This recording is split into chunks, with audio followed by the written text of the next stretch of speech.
This video is sponsored by World of Warships. World of Warships is a team-based sea battle game that requires different strategies and tactics. The game is free to play on PC and has over 44 million players worldwide. It features over 400 ships that you can control in beautiful maps with dynamic weather and unique living landscapes. The ships are customizable both in terms of cosmetics and performance in how you upgrade or assign your modules to enhance or tailor your performance to your playstyle. There's also a variety of ship types: destroyers, battleships, cruisers, aircraft carriers, and submarines. Enemy cruiser destroyed.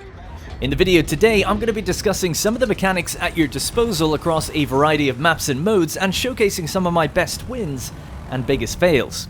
Before we get into it though, make sure you check out the game for yourself by clicking the link in the description and the top comment of the video. If you register into the game and use the promo code FIRE, you'll get 200 doubloons, the premium battleship the USS Texas, 20 Restless fire camouflage uses, 1 million credits, and 7 days of a premium account.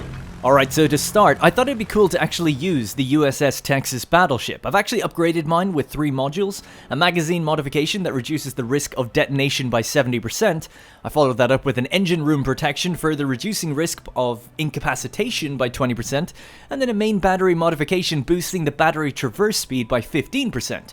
I've also boosted my Admiral skill to sort of reflect and complement this sort of defensive style. So, combat in World of Warships is predominantly about lead time. You want to judge where the enemy's going to be and then time your shots well. In fact, the game actually tells you how far a ship is going to be from you, so you can kind of gauge how long your shot's going to take to travel that distance. That sort of informs where you need to aim ahead. The game actually does a lot of heavy lifting for you with a built-in tracking into the aimer, so it kind of matches the ship's speed, keeping that constant movement easier to gauge. You're just really trying to judge how long it's going to take for your shot to land there, and then there's obviously a bit of random deviation in there too.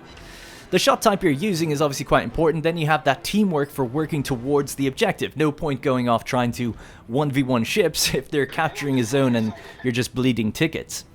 Combat then gets more nuanced when you factor in the different attack types. Here we have a high explosive shot, an armor piercing shot, and then we have a depth charge airstrike. Then for consumables, we've actually got damage control, which can help with fires or flooding. We've got a limited number of repairs that can restore our ship HP, and then spotting aircraft, which extends the range of the main battery by 20%. Different ships obviously have different capabilities: torpedoes, smokes, a strong AA focus, and knowing what you're up against helps inform you of what to expect that they might end up using against you.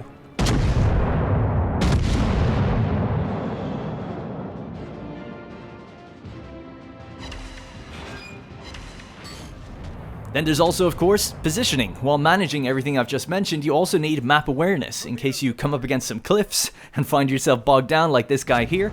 This was easy picking for torpedoes and depth charges, as he's basically sitting duck.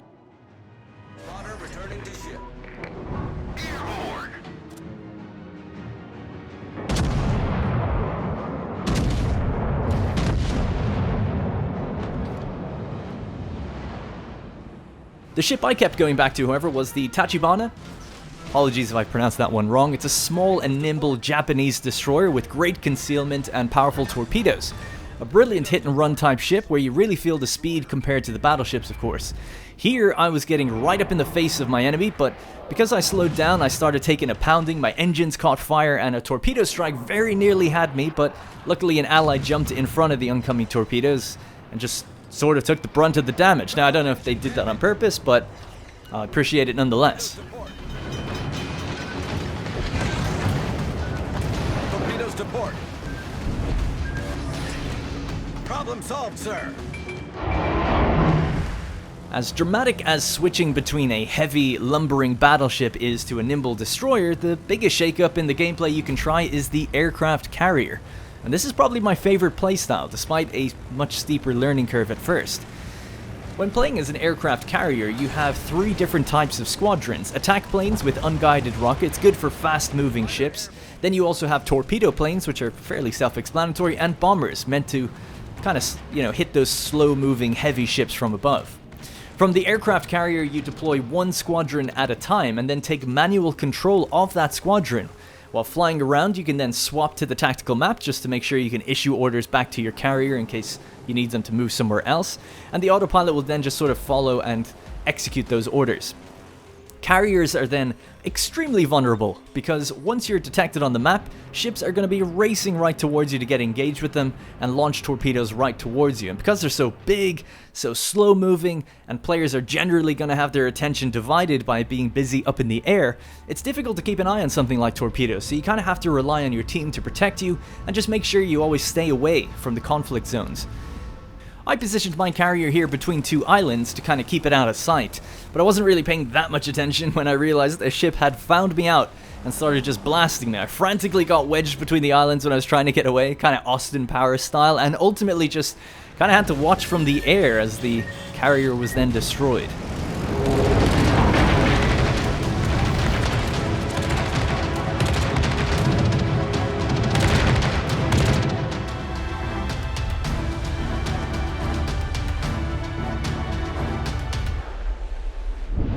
When flying a squadron, they actually have a consistent cruise speed that they kind of default to, but if you want to speed up or then slow down, you're going to stress your engine and overheat it if you do it too much, but managing its cooldown then allows you to kind of get that effective boost to get away from some AA fire. So it's all about judging that lead time that you need on a ship, picking off the ships that are either on their own or that are already being harassed so that their AA kind of gets overwhelmed. Planes are also just great at spotting things early on. They've got pretty good vision and they're obviously very fast, so doing a bit of recon can just help other players see what's going on. Now, smaller ships such as destroyers don't have any AA, or they've got very, very little from what I've experienced, so you can kind of harass these from the air without much trouble, but seeing as they're so fast moving, it's really tricky to line up the shot, as they can kind of see you coming, they can see you diving, and just quickly get out of the way when they see that detachment breaking off to do one of those runs.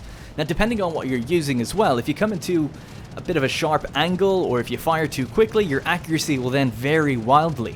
Several times I dropped torpedoes, but they went off at bad angles, and there were some really narrow misses that frustrated the hell out of me. But over time, I started getting a bit better and anticipating that lead time more accurately, especially for the bombing runs, as they sort of had this oval shape that can be a lot harder to line up, but I got some pretty good ones towards the end.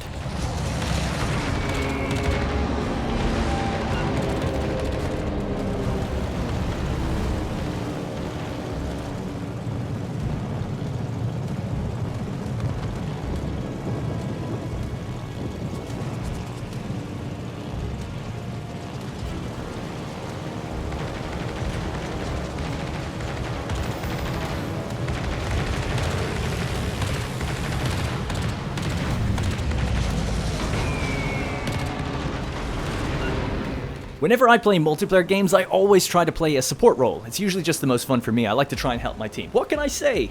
I guess I'm a nice guy. So the aircraft carrier, I think, is just my favorite way to play because of that. You can kind of get around the entire map with planes extremely fast. You can spot enemy aircraft. You can spot torpedoes. You can obviously see the other ships for your team. And then just rush over to anyone who's in need of assistance. With the varied squadron types, you're also pretty dynamic. You know, you can switch between doing area deny with torpedoes, dropping them into objectives so that it kind of deters ships from going in there, or you can just assault, harass smaller ships and help take down the heavier ones. It's a really fun way to play. It's also quite different than the other playstyles too. There's also, of course, other several game modes in World of Warships, ranging from co-op battles against the AI to full-on ranked matches and unique timed events and game modes with special tier restrictions. Within these, there's then different modes such as area control, where there's many points on the map to capture and bleed enemy tickets. There's a sort of flag defense, which is like a standard mode, but capturing the enemy flag will mean that you win. And a sort of layered zone, where the inner area is worth more points than the outer area, so it's all about kind of coming together over a big conflict area. All of this then sort of gets set against a variety of locations, ranging from tropical archipelagos to Arctic glaciers and narrow valleys between islands. And the weather can also change on top of that, so there's a lot of visual variety to keep things feeling fresh. The same then goes for your menu. Even there, you can choose the backdrop to various real-world or fantastical locations, while you check out the skins for your ship, manage your upgrades, and so on. And that's kind of it for the video for World of Warships. I really did have a blast playing this game. It's obviously got gorgeous graphics and some of the best looking water I think I've ever seen in a game. Now, I found myself just turning off the UI regularly so I could just sit back and enjoy sailing across the ocean and watching the battle unfold. It was almost a pleasure to be killed off, because then I could just swap between spectating different people and just enjoy the setting. It also ran flawlessly for me anyway, on the highest settings at 1440p, so very, very happy about that. And that's it for the video. Remember to check out World of Warships in the description, and if you register, use code FIRE to get all of those rewards. Thank you again to World of Warships for sponsoring this video, and I'll see you in the next one.